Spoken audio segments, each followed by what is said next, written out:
Oi, meu nome é Rebeca Souza e hoje nós vamos ter mais uma aula com ensinos básicos bíblicos que todo cristão deve saber. E a nossa aula de hoje vai falar sobre a salvação, conhecendo a salvação. O que é a salvação? Qual é a necessidade da salvação? E quais são os aspectos da salvação? A salvação ela é dividida em alguns aspectos. Quais são os aspectos da salvação? Nós vamos ver isso na aula de hoje. E a frase de hoje é uma frase de um pregador chamado Steven Lawson. E essa frase diz assim: a salvação não é uma recompensa para um justo, mas é um presente dado a um pecador. O que Steven quis dizer com essa frase? Ele resumiu bem o que é a salvação, de uma forma bem resumida. A salvação não é uma recompensa dada para alguém que merece, mas ela é um presente dada para alguém que não merece esse presente. Então, vamos ver aqui sobre o que é a salvação. E nós vamos ver no livro de Atos, capítulo 4, versículo 12. Atos 4,12 diz assim: não há salvação em nenhum outro, pois debaixo do céu não há nenhum outro nome dado aos homens pelo qual devamos ser salvos. Então, olha o que Lucas está dizendo aqui na passagem de Atos. Não há salvação em nenhum outro nome. Vamos ver aqui sobre quem é que Lucas está falando, porque aqui nesse versículo nós não conseguimos ver sobre quem Lucas está falando. Ele apenas diz: não há salvação em nenhum outro nome, pois debaixo do céu não há nenhum outro nome dado aos homens pelo qual devamos ser salvos. Mas sobre quem é que Lucas está falando? É sempre importante quando você vai ler um versículo, você lê o que tem antes e o que tem depois do versículo, para você poder entender o que é que aquele versículo está querendo dizer e assim a gente não acabar tirando uma interpretação equivocada do que o versículo está dizendo. A gente não acabar pensando que o versículo diz algo que na verdade ele não diz. Ou então que a gente acaba entendendo apenas a informação pela metade. Então o versículo anterior, o versículo 11, diz assim: Este Jesus é a pedra que vocês construtores rejeitaram e que se tornou a pedra angular. Não há salvação em nenhum outro nome, pois debaixo do céu não há nenhum outro nome dado aos homens pelo qual devamos ser salvos. Então, de quem que Lucas está falando aqui nessa passagem no livro de Atos? Lucas está falando de Jesus. E o que ele está dizendo? Não há salvação em nenhum outro nome a não ser no nome de Jesus. Todos os caminhos levam a Deus. Sim, todos os caminhos levam a Deus, como um juiz. No final de tudo, todas as pessoas, a Bíblia diz, todo joelho se dobrará e confessará que só Jesus Cristo é o Senhor. Toda a criação se dobrará um dia diante do Rei dos Reis, Jesus Cristo. Mas todos os caminhos levam a Deus como um juiz, porque todos passarão pelo julgamento. Mas como rei, como seu Senhor e Salvador, o caminho que leva a Deus como Pai é apenas Jesus Cristo. Todos os caminhos levam a Deus como um juiz, seja no julgamento para a salvação ou julgamento para a condenação. Mas apenas um caminho leva a Deus como Pai, e esse caminho é Jesus Cristo. Pois nenhum outro nome há pelo qual devamos ser salvos. Nenhum outro nome debaixo do céu foi dado, a nenhum outro nome debaixo do céu foi dado o poder para que possa salvar as pessoas, a não ser Jesus Cristo. E o que é a salvação? A salvação é o resultado da morte expiatória de Jesus, que livra o homem da condenação eterna causada pelo pecado. Então, resumindo, o que é a salvação? A salvação, ela é o resultado daquilo que Jesus veio fazer. O que foi que Jesus veio fazer? Salvar os homens que estavam condenados pelo pecado. Quem eram os homens que estavam condenados pelo pecado? Todos os homens estavam condenados pelo pecado. Não era apenas os outros povos e a nação de Israel não estava condenada pelo pecado. Ou apenas a nação de Israel estava condenada pelo pecado e os outros povos não. Ou apenas todos os povos estavam condenados pelo pecado, mas menos aqueles que seriam cristãos. Não. Todos os homens estavam condenados pelo pecado.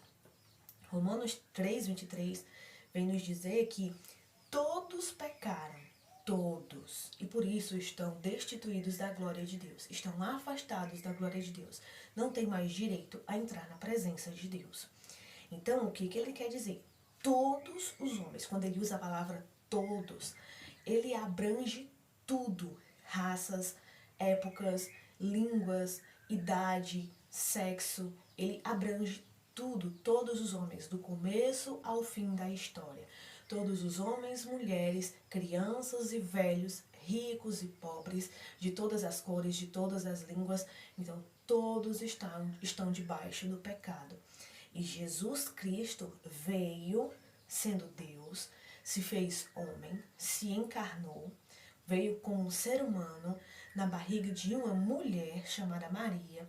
E ele nasceu dessa mulher, ele cresceu, ele teve o seu ministério durante 3 anos, que foi na sua idade dos 30 aos 33 anos. Depois Jesus morreu, Jesus ressuscitou ao 3º dia, passou mais 40 dias com os seus discípulos e subiu aos céus. E nos deixou uma promessa de que um dia ele voltaria. E por que Jesus fez tudo isso? Para poder derramar da graça de Deus, da misericórdia de Deus, aos homens que estavam condenados ao pecado e que por si mesmos não tinham condição de procurar a Deus. Romanos 3 vem nos dizer que não há nenhum justo, nenhum sequer. Todos eles se desviaram.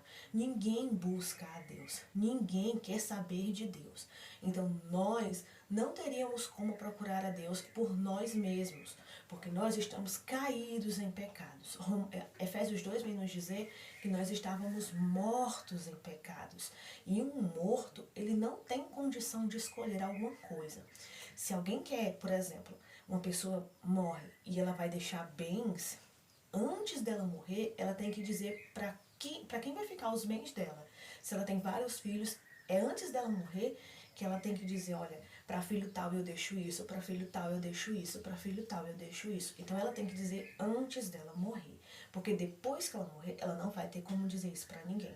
Se ela quer ser enterrada em um determinado lugar, se ela quer ser enterrada com determinada roupa, tudo que ela vai fazer, ela só pode escolher antes de morrer. Depois que ela morrer, ela não tem mais como decidir isso.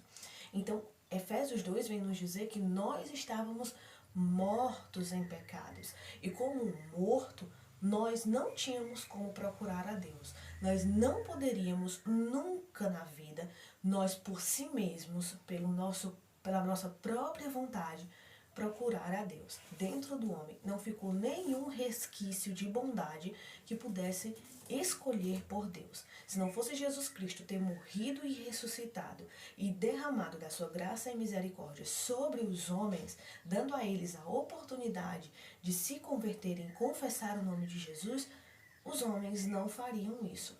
E é tanto que ele nos diz lá em João, no seu último discurso que ele está fazendo para os discípulos na última ceia, na última Páscoa, né, na primeira ceia, ele diz que é necessário que ele vá, porque se ele não for, ele não subisse, então o Espírito Santo não desceria para habitar dentro dos homens.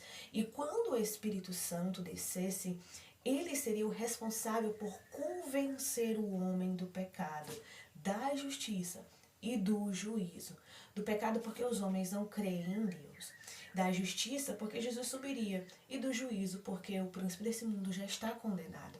Então, para o homem poder escolher a Deus, o Espírito Santo precisa convencer aquele homem de que ele é um pecador e de que ele necessita de Deus. E quando o Espírito Santo convence o homem disso, o homem não tem outra saída a não ser se entregar a Deus. A salvação ela é um ato soberano da vontade de Deus. Por que Deus escolheu salvar o homem? Não foi porque o homem merecia, mas foi simplesmente porque Deus quis derramar da sua graça e misericórdia sobre os homens. Ele decidiu salvar pela sua soberana vontade e não por causa das nossas obras. Vamos ver o que diz lá em 2 Coríntios, capítulo 5, versículo 18 e 19. Tudo isso provém de Deus, que nos reconciliou consigo mesmo por meio de Cristo e nos deu o ministério da reconciliação. Portanto, ou seja, que Deus, em Cristo, estava reconciliando consigo mesmo o mundo, não levando em conta os pecados dos homens. Então, quem foi que reconciliou o homem com Deus? Foi o homem que se reconciliou com Deus? Foi o homem que por si próprio escolheu ter de novo amizade, comunhão com Deus? Não. Foi Deus que, pela sua soberana vontade, pela sua própria iniciativa, tomou a decisão de reconciliar o homem consigo mesmo. Através de quê? Através da obra de Jesus. Então a salvação, ela é um ato soberano de Deus. A salvação não é algo que eu escolhi ser salvo, então eu vou aceitar a Jesus. Não. O Espírito Santo veio dentro de mim, porque Deus teve iniciativa de enviá-lo a mim. Então o Espírito Santo, ele me convence de que eu realmente sou uma pecadora e necessito de Cristo para poder ser livre da condenação eterna. Então ele me dá o desejo de me entregar a Cristo, e aí eu me entrego a Cristo. E aí eu sou justificada através da justiça de Cristo. E então eu sou salva. E agora nenhuma condenação há para aqueles que estão em Cristo. Não é o que Romanos nos diz? Então o que vai agora nos separar do amor de Cristo? Nem altura, nem profundidade, nem largura, nem o futuro, nem o passado, nem potestades, nada vai nos separar do amor de Cristo. Porque Deus é fiel para terminar aquela obra que Ele começou. Ele começou em nós a obra da salvação e Ele é fiel para terminá-la. E se nós somos infiéis, e um dia nós ainda vamos cair, porque nós ainda estamos nesse corpo mortal e pecador, Deus permanece fiel. E Ele é fiel e justo para nos preservar santos e salvos até o dia da volta de Jesus Cristo.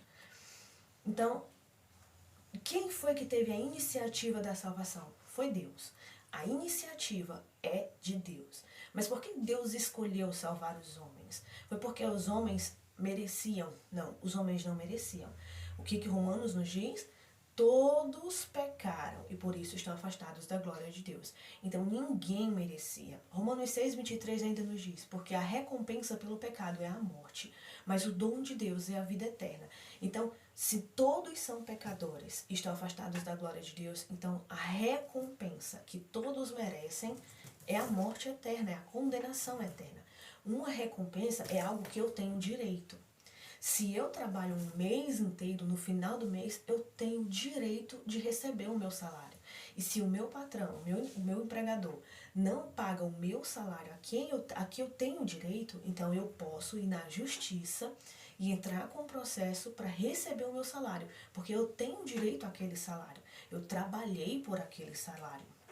Do mesmo jeito, é a morte eterna, é a condenação eterna.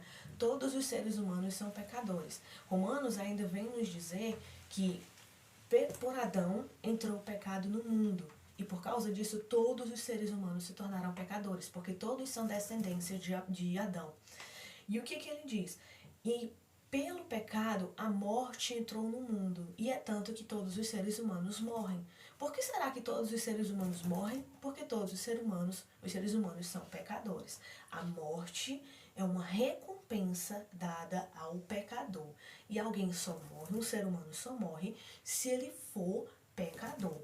E por que todos os seres humanos morrem? Porque todos são considerados pecadores. Mesmo aquele bebezinho, o recém-nascido, que ainda não cometeu um pecado, ainda não teve uma atitude de pecado, mesmo ele é pecador, ele já nasceu pecador. O que Davi diz? Porque eu bem sei que em pecado me concebeu minha mãe. Em outra tradução, nos dá uma melhor explicação disso. Davi, como alguns dizem por aí, numa interpretação equivocada, Davi não está dizendo que a mãe dele cometeu um erro no casamento, né, com o pai dele, Jessé, e que ela teve uma gravidez que foi fora do casamento, que Davi não era filho legítimo de Jessé, e aí por isso ele é filho de adultério. Não é sobre isso que Davi está falando. O que é que Davi nos mostra? O que Davi nos diz? Em outras traduções fica mais claro para a gente. Davi nos diz, porque eu bem sei que eu sou pecador desde o ventre da minha mãe. Desde que ele foi gerado na barriga da mãe dele, Davi já era um pecador. E o que é que Deus diz também? Deus diz, porque eu sei que os seres humanos são maus desde a sua meninice. Então, até aquele bebezinho, um recém-nascido, que ainda não cometeu pecado, mesmo ele já é um pecador. Será que nós já paramos para pensar? Porque é que uma criancinha pequenininha, a mãe dela diz, não faça, e ela vai lá destemida e faz e erra? Porque nós já paramos para pensar por que uma criancinha pequenininha, quando ela fica com raiva por ela querer alguma coisa e a mãe não dá, ela vai lá e bate na mãe e a mãe diz, não bata em mim.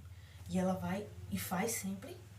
Nós já paramos para pensar por que a criancinha pequenininha faz isso? É porque o mal já está dentro do coração dela. Ela já nasceu inclinada para o mal.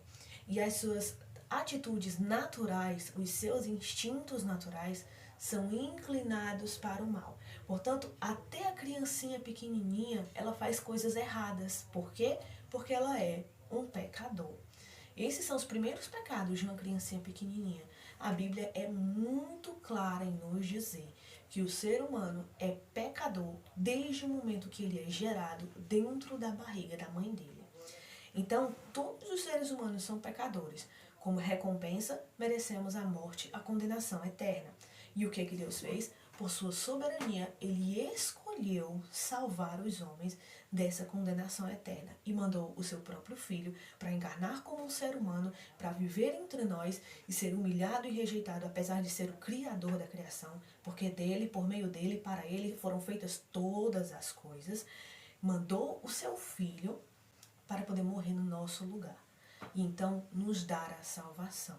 Então veja que a salvação, ela é uma atitude de Deus. É um ato soberano de Deus.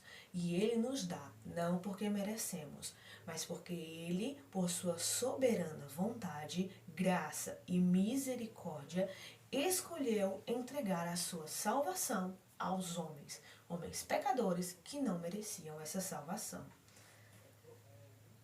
A causa é o seu amor e a sua misericórdia. Por que Deus escolheu nos salvar? Foi por causa do seu amor. Não foi por nada que poderíamos ter feito, mas foi por causa apenas do seu amor, da sua graça, da sua soberania. O que significa soberania? Soberania significa poder supremo, autoridade para fazer qualquer coisa no momento que bem quiser. Isso é soberania. E é isso que Deus tem. E foi por causa da sua soberania, foi através da sua soberania e por causa do seu grande amor, um grande amor com que ele nos amou, mesmo sendo nós ainda pecadores, ele foi e resolveu nos salvar. E essa salvação, apesar de para nós ser de graça, ela é dada a nós de graça, ela teve um alto preço. Para quem foi esse alto preço? Foi para nós? Não. Esse alto preço foi pago por Jesus. Há um hino que diz assim, eu estou pagando, o preço para morar no céu eu estou pagando. Eu vou lutando, então esse hino vai falando, né? A gente não pode falar muito aqui no YouTube, mas esse hino diz, eu estou pagando o preço para morar no céu. Eu confesso que eu antigamente, na minha ignorância, eu cheguei até mesmo a cantar esse hino. Eu cantei muito esse hino. Porque o hino tem uma melodia bonita. E algumas partes do hino são bonitas. Mas aí uma pessoa chegou pra mim, um amigo do meu esposo chegou pra mim e ele disse, pagando o preço para morar no céu? Mas o preço não já foi pago? Então aquilo acendeu uma luz na minha mente. Às vezes a gente canta certas músicas e que a gente acha que simplesmente porque leva o nome de Deus, porque leva o nome de crente, porque leva o nome de salvação, alguma coisa do tipo, essa música já é um hino, já é um louvor e nós podemos cantá-las. Mas uma das grandes astúcias de Satanás é usar as coisas que para nós parecem corretas, aquelas coisas que eram para ser cristãs, que eram para ser que eram para falar do evangelho, e ele pega e distorce aquilo. Ele coloca o seu fermento dentro daquilo. E aí a massa incha. E por causa de um pingo de fermento, toda a massa ficou inchada. Então, se aquela massa toda ficou inchada, então a gente já deve rejeitar. O que que Deus diz? Cuidado com o fermento. O que que Jesus nos disse? Cuidado com o fermento. Jesus disse aos seus discípulos, cuidado com o fermento dos fariseus. Em outra passagem ele disse, porque o reino dos céus é semelhante a uma mulher que foi fazer uma massa e colocou um pouco de fermento. E com esse pouco de fermento, toda a massa ficou inchada. Toda a massa ficou levedada. O que que o fermento faz na massa? O fermento não faz a massa crescer porque teve mais massa. Não, o fermento faz a massa inchar. Isso ali é só vento. Isso ali não é qualidade, é apenas quantidade. Ele apenas cresceu porque encheu de ar. Então Deus nos diz, olha, tenha muito cuidado com o fermento. Porque um pingo de fermento, ela já contamina toda a massa. Então, se nós temos um pouco de erro, nós devemos rejeitar tudo aquilo ali, todo aquele ensino. E esse hino, eu estou pagando um preço para morar no céu, eu estou pagando, esse hino deve ser rejeitado por nós. Porque nós não pagamos o preço para morar no céu. Nós devemos ver e analisar muito bem as letras das canções que nós cantamos. Porque muitas daquelas que se dizem cristãs, na verdade não são. Porque estão cheias de fermento de Satanás, com heresias, com ensinos falsos, que não agradam a Deus e que faz o cristão se desviar do seu caminho. Então esse hino nos diz o quê? Eu estou pagando um preço para morar no céu. Ele nos ensina que a salvação é por nossas próprias obras. E a salvação não é por nossas próprias obras. Porque se fosse pelas obras, já não seria graça. É o que a Bíblia nos diz. Se fosse através de obras, já não seria graça. Mas é pela graça que vocês são salvos. E isso é por meio da fé. E isso não vem de vocês. Isso é um presente de Deus. E não vem das suas obras. Para que ninguém se orgulhe. Então, a nossa salvação, ela foi sim cara, mas não para nós. Nós não pagamos o preço pela nossa salvação. Esse preço foi pago por Jesus Cristo. Esse preço foi muito caro e muito alto para Deus, porque Ele entregou o seu único Filho, o Rei dos Reis e Senhor dos Senhores, Altíssimo e Soberano, Príncipe da Paz, para morrer por pecadores condenados, miseráveis, tolos e inúteis, que mereciam a morte e a condenação eterna, para passar a eternidade toda longe da presença de Deus, no qual entre esses pecadores eu também estava no meio deles. Então nós temos que ter muito cuidado ao dizer, ao cantar hinos que têm ensinos heréticos e ao dizer coisas que a Bíblia não nos ensina. Nós temos que ter muito cuidado para não tentar alcançar a nossa salvação através das nossas próprias obras. Por exemplo, hoje eu amanheci o dia, amanheci salva. Orei à noite, acordei, tô salva. Não fiz nada de errado durante a noite. E aí eu vou, faço alguma coisa errada, perdi minha salvação. Fiz alguma coisa boa, ganhei minha salvação. Fiz alguma coisa errada, perdi minha salvação. Fiz uma coisa boa, ganhei minha salvação. Então veja, quem é que está garantindo a minha salvação? É Deus que está garantindo a minha salvação? Ou são as minhas obras que estão garantindo a minha salvação? Por uma obra má, eu perco a salvação. Me arrependo, faço uma oração. Por uma obra boa, eu ganho a minha oração. Aí por uma obra má, eu perco a salvação. Faço uma oração, por uma obra boa, eu ganho a salvação. Então quem está garantindo a minha salvação sou eu. E se sou eu que estou garantindo a minha salvação com as minhas próprias obras, logo já não é salvação, porque se fosse por obras, não seria graça. E se eu distorço a graça, logo eu anulo o sacrifício de Cristo. E se eu anulo o sacrifício de Cristo, logo aquilo não tem valor para mim. Eu já voltei ao antigo estado que eu estava antes, como a porca lavada que volta ao seu à sujeira, e o cachorro que volta para comer o seu vômito. A necessidade de salvação. Para a gente poder ver esse ponto, eu quero ver com vocês Efésios 1, capítulo 1, versículo 7, que diz assim: nele temos a redenção por meio do seu sangue, o perdão dos pecados, de acordo com as riquezas da graça de Deus, a qual ele derramou sobre nós com toda a sabedoria e entendimento. Então vamos ver aqui pausadamente o que diz esse versículo. Nele, em Jesus Cristo, só a gente vê os versículos anteriores do capítulo 1, versículo 1 ao 6, a gente vai perceber que é de Jesus Cristo que Paulo está falando aqui. E ele diz, nele, em Jesus Cristo, temos a redenção, a salvação, perdão dos pecados, por meio do seu sangue, do seu sacrifício, da sua morte na cruz. Em Jesus Cristo, nós recebemos a salvação. Por meio de quê? Por meio da sua morte e ressurreição. O perdão dos pecados, por qual meio eu consigo obter o perdão dos meus pecados? Pela morte e ressurreição de Cristo. De acordo com as riquezas da graça de Deus. De acordo com quem? Deus. Não é de acordo com as minhas obras, de acordo com a graça de Deus. A qual ele derramou sobre nós com toda a sabedoria e entendimento. Quem foi que derramou essa graça sobre nós? Deus que derramou essa graça sobre nós. E qual é essa graça? Por meio de Jesus Cristo, obtemos a redenção dos nossos pecados por meio do sacrifício de Cristo na cruz. E isso se deu por meio de quê? Da soberania de Deus. E Efésios 2, 1 ao 4, 1 e versículo 4, diz assim, versículo 1. Vocês estavam mortos em transgressões e pecados.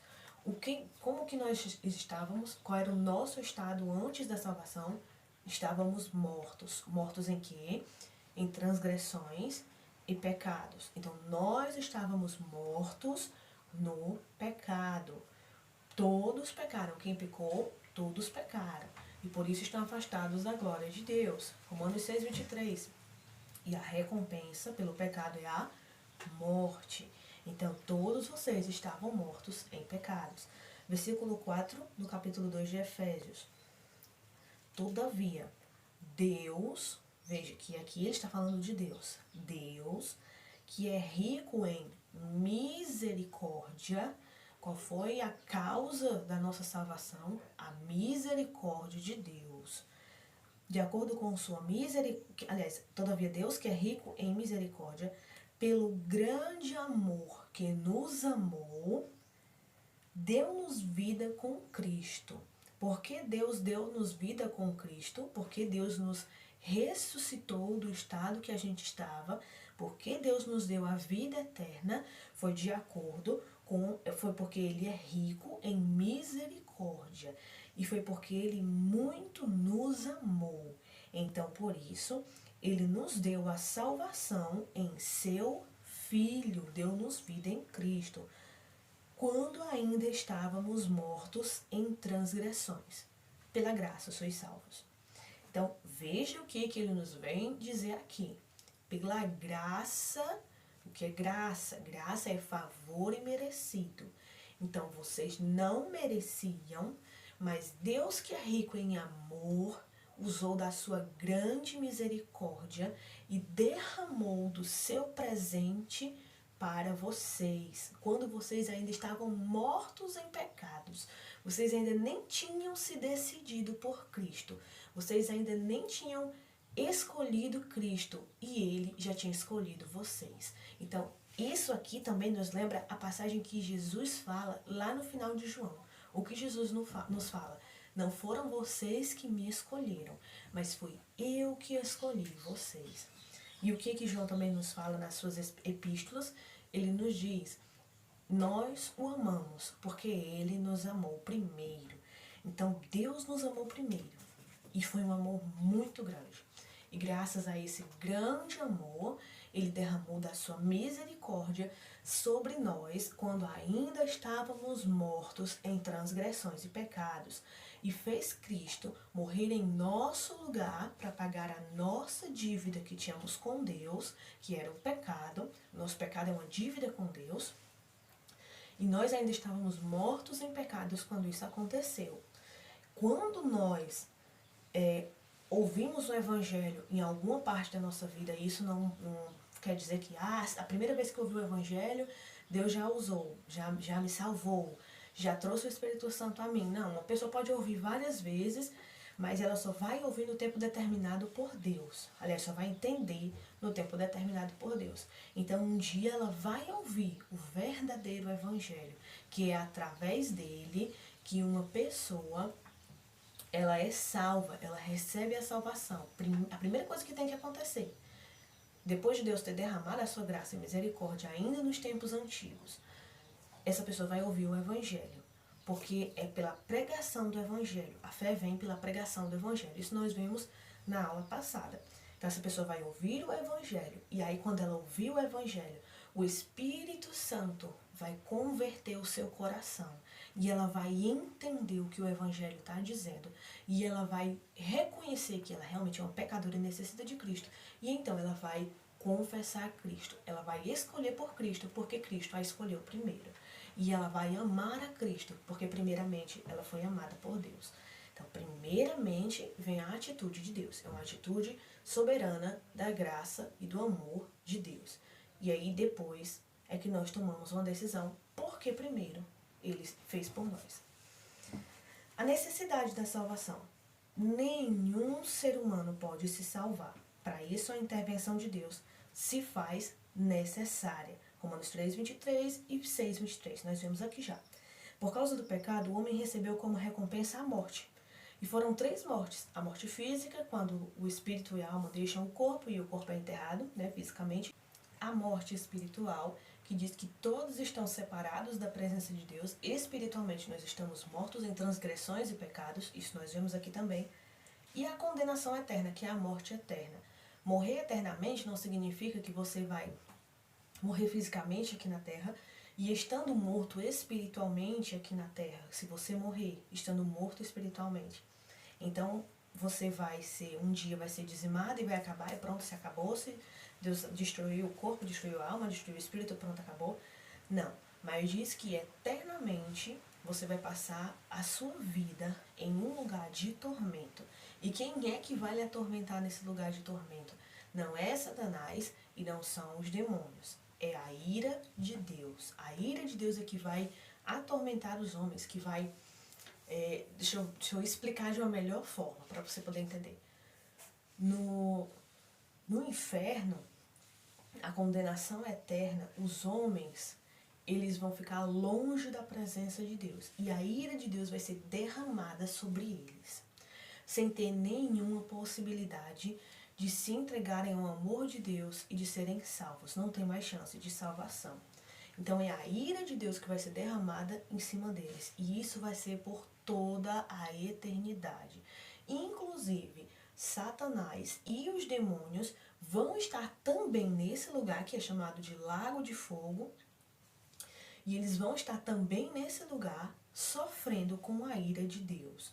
Eles também vão ser lançados nesse lugar, junto com o anticristo, a besta e todos aqueles que não confessaram o nome de Cristo. E vão sofrer com a ira de Deus por toda a eternidade. Então essa é a morte eterna, é a condenação eterna. Sendo assim, a única inclinação do homem é para o mal, porque o homem está totalmente morto. O homem não pode por si mesmo escolher a Deus, a não ser que Deus primeiro o convença do pecado com o seu Espírito Santo. Os aspectos da salvação. A salvação ela é dividida em alguns aspectos, que são a justificação, a regeneração e a santificação. A justificação, ela nos diz que nenhum homem pode se justificar diante de Deus, porque todos estão repletos de pecados. Todos são repletos de pecados. O que a Bíblia nos diz? A Bíblia nos diz que, lá em Deuteronômio, o homem deveria viver obedecendo todas as leis de Deus. Quantas leis Deus tinha dado ao homem? 10 mandamentos? Não. Os 10 mandamentos apenas eram um resumo de todas as leis que Deus tinha dado ao povo de Israel.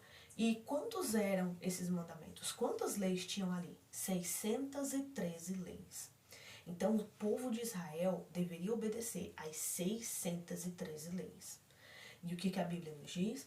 Aquele que quebrar apenas um mandamento é culpado de quebrar todos os outros. Então, Se eu quebrasse apenas um mandamento dos 613, eu já era considerada culpada de quebrar os 613. Então, para Deus, eu sou considerada culpada por pecar uma vez.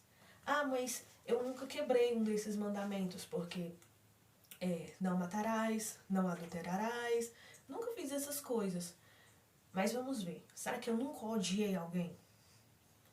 Com certeza na minha vida, algum dia na minha vida, eu odiei alguém. E o que Jesus nos diz?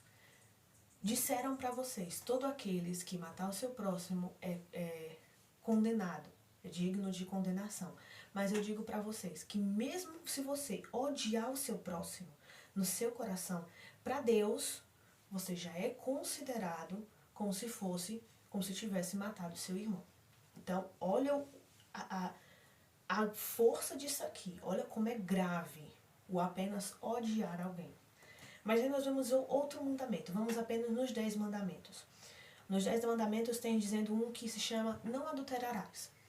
Ah, mas eu nunca traí. Nunca traí meu marido, minha esposa, meu namorado, minha namorada. Nunca fiz isso. Ok. Mas o que Jesus nos diz? Eu, porém, lhes digo que aquele que já no seu coração desejar alguém que não é sua mulher ou seu marido, para Deus, ele já é culpado de adultério. Então, olha que sério. Olha que grave isso. Agora vamos para o mais comum de todos.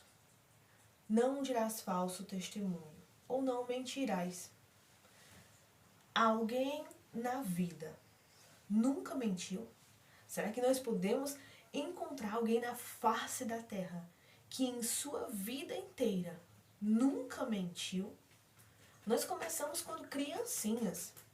Se a gente for dizer, eu não me lembro de eu ter dito uma mentira esses dias e tal. Mas quando criancinha, com certeza, a gente já contou uma mentira. Então nós somos culpados de quebrar as 613 leis dos mandamentos de Deus. Se eu sou culpada de quebrar essas leis, logo eu devo ser condenada à morte. Então, para Deus, eu não tenho como me justificar. Para mim poder ser justa, eu preciso me entregar a Jesus Cristo e a justiça de Cristo é colocada em mim. E quando Deus olha para mim, ele não vê mais a minha injustiça, mas ele vê a justiça de Cristo refletida em mim. Por isso, eu devo também refletir a imagem de Cristo. Entendeu? Então, o primeiro aspecto da salvação é a justificação. Nós somos justificados por causa da morte de Cristo. O segundo aspecto é a regeneração. Os justificados tornam-se parte da família de Deus. Eles nascem de Deus pelo Espírito como novas criaturas. Nem todos são filhos de Deus. Há um ditado que diz, todo mundo é filho de Deus. Não. Nem todo mundo é filho de Deus. Para ser filho de Deus, eu preciso confessar o meu pecado. Eu preciso me entregar a Jesus Cristo. Eu preciso viver da forma como Jesus Cristo diz para mim. Não porque se eu viver da forma que Deus quer, se eu obedecer a Deus, eu vou ser salva. Mas porque se eu fui salva, como evidência, eu devo obedecer a Deus. Obedecer a Deus, ele é um fruto, é uma consequência daquele que foi salvo. E então, quando eu me converto, o Espírito Santo, ele me faz ressuscitar espiritualmente. Eu estava morta em pecados, mas agora eu vivo. Agora eu sou uma nova criatura, uma nova pessoa. E quando isso acontece, Deus me adota em sua família. Vocês ignorem um pouquinho aí o meu galo aí, que eu moro aqui bem no interior, e aqui é cercado de todo tipo de bicho. E aí não tem como eu gravar uma aula sem um áudio, sem a interferência de um galo cantando, de um pinto piando, de um passarinho cantando. Não tem como eu fazer isso. E eu também não reclamo, porque esse lugar onde eu vivo foi um presente que Deus me deu. Então eu não reclamo de nada disso aqui. Eu vivo exatamente, na verdade, é mais do que o que eu pedi a Deus. Então, eu vivo onde eu queria estar vivendo. Então, vocês ignorem um pouquinho aí o galo. Então, quando as pessoas elas são regeneradas, quando elas nascem de novo, elas são adotadas por Deus. Nem todo mundo é filho de Deus. As pessoas não nascem filho de Deus. Quando as pessoas se convertem, Deus a adota em sua família, através do Espírito Santo. O Espírito Santo convence a pessoa. Jesus Cristo salva a pessoa e Deus adota aquela pessoa. E agora nós fazemos parte da família de Deus e Jesus Cristo se torna o nosso irmão mais velho. O terceiro aspecto da salvação é a santificação. Eu fui salvo, fui justificado. Deus agora olha para mim e não vê mais os meus pecados. Ele vê a justiça de Cristo na cruz. Então, Deus me adota como filha e agora faço parte de sua família. Por agora, eu ter sido justificada por Cristo e ter sido adotada por Deus, então agora, dentro de mim vai fluir a santificação. Vamos entender isso aqui. A santificação não é algo que vem de mim.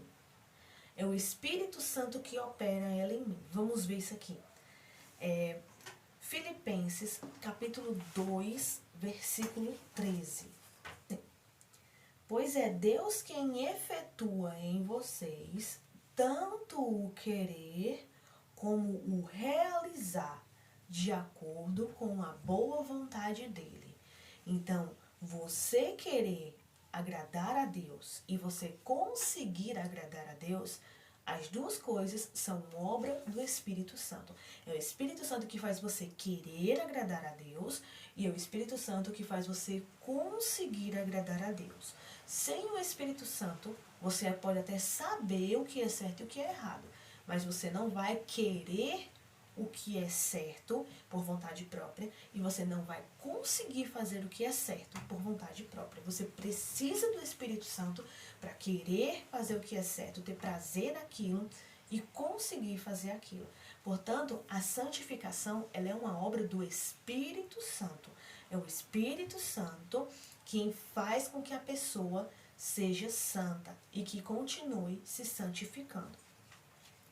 Vamos ver também uma passagem que tem em 2 Tessalonicenses, capítulo 2, versículo 13.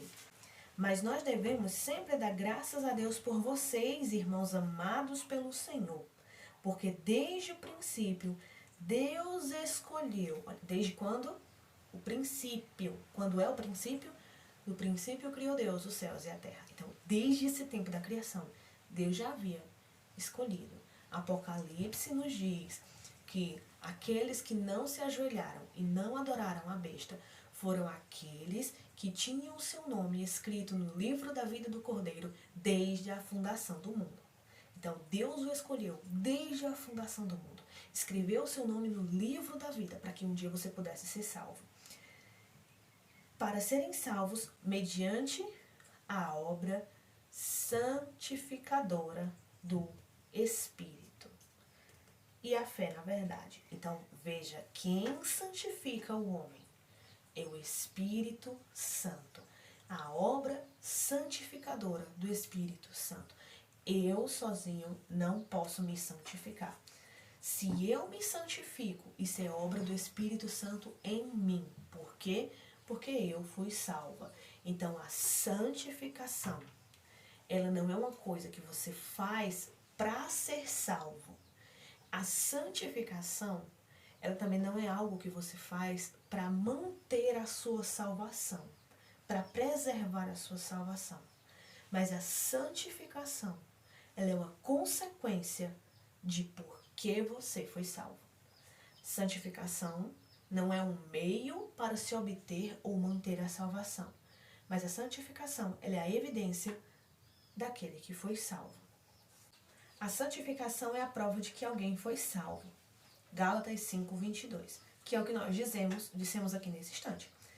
As obras da carne são ira, inveja, maledicência, ódio, porfias, orgulho, avareza e etc. Mas o fruto do Espírito, ou seja, os sinais de quem tem o Espírito, são paz, amor, lealdade, mansidão, domínio próprio, paciência, alegria e etc. Nós vemos lá em Gálatas capítulo 5. Você procura lá, você vai ver uma lista com algumas obras da carne, não são todas, são apenas algumas, e uma lista com os frutos, com o fruto do Espírito.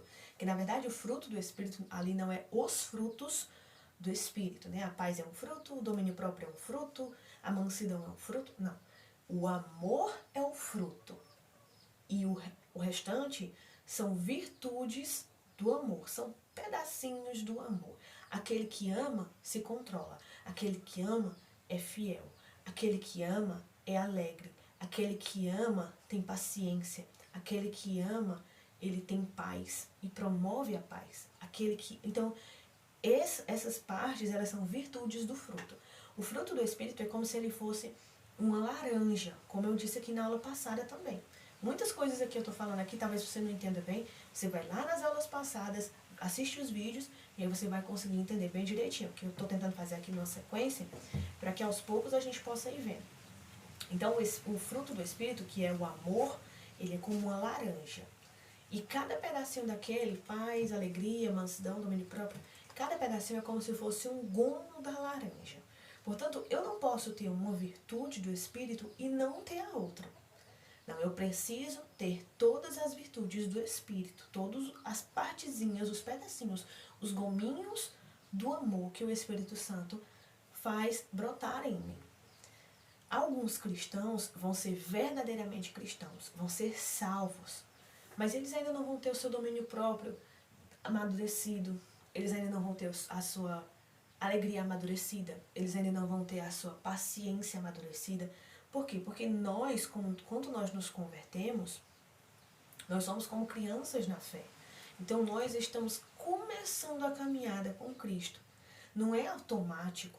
Eu não vou mudar assim da água para o vinho, assim, nossa, agora eu sou totalmente diferente. Isso é aos poucos. Sim, agora eu sou nova criatura. As coisas antigas se passaram.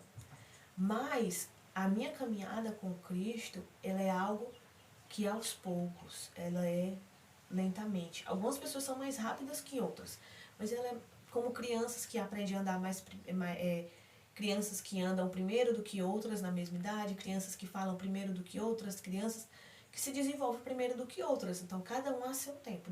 Da mesma forma são os cristãos. Alguns amadurecem mais rápido e outros mais lentamente. Mas tudo é um processo. Tudo é aos poucos. E aos poucos eu vou amadurecendo. Aos poucos Deus amadurece a minha fé. E é por isso que também Deus permite na nossa vida as provas, as tribulações, para que a nossa fé possa ser amadurecida, para que o meu domínio próprio possa ser cada vez mais maduro, a minha paz cada vez mais madura, a minha alegria cada vez mais madura. Então, eu espero que essa aula tenha edificado você.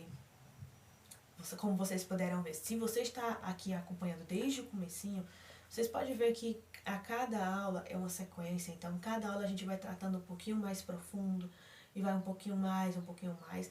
Se você é um novo convertido, eu não posso dar para você logo uma traíra, né? Aqui nós chamamos de traíra, não sei como você chama aí no seu lugar, que é um peixe que ele tem muita espinha, muita espinha.